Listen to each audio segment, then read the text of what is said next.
3, 2, 1, start.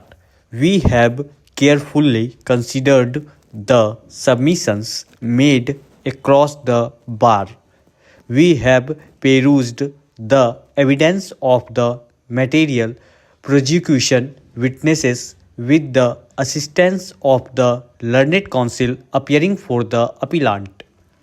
At the outset, it must be noted here that the prosecution case is not based on circumstantial evidence. It is specifically based on the evidence of the alleged eyewitnesses, that is, PW1 and PW3. Apart from the eyewitnesses, the prosecution relied upon the recovery of the alleged weapon of offense at the instance of the appellant and the fact that the appellant disclosed the place where he had thrown the dead bodies. As neither PW1 nor PW3 supported the prosecution, what remains to be considered is only the evidence of alleged recovery at the instance of the appellant. According to the prosecution case, the offense occurred after the evening of 4th January 2004 and before 9 am on 5th January 2004. According to the versions of PW15 and PW20, the appellant allegedly made a disclosure statement on 9th February 2004.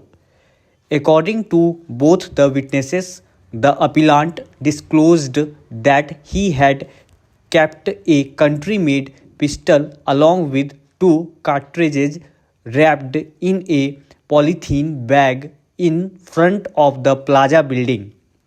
Though PW15 deposed that the appellant disclosed that the country-made pistol along with 2 cartridges wrapped in a polythene bag was kept underneath the earth in the eastern corner of the open space, PW20 did not specifically depose that the appellant disclosed that the articles were kept underneath the ground.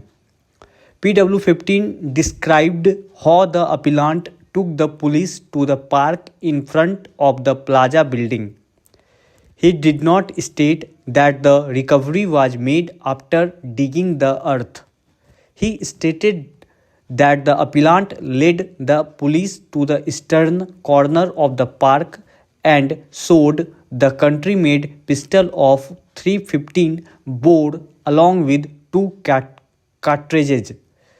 Even PW20, in his examination in chief, did not disclose that recovery was made after digging, though memorandum Panchnama of recovery recorded that the weapon was recovered after digging. Both PW15 and PW20 have not deposed to that effect. Though both the police witnesses initially stated that no independent witnesses were available, PW20 stated in his cross-examination that there were public witnesses available who were not found interested.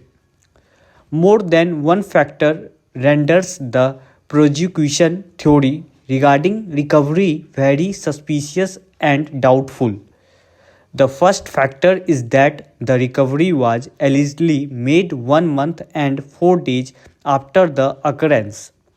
Secondly, the recovery was made from open space in a garden.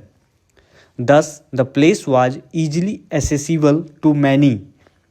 Thirdly, neither PW15 nor PW20 have stated that the weapon and cartridges were buried underground and were recovered only after digging.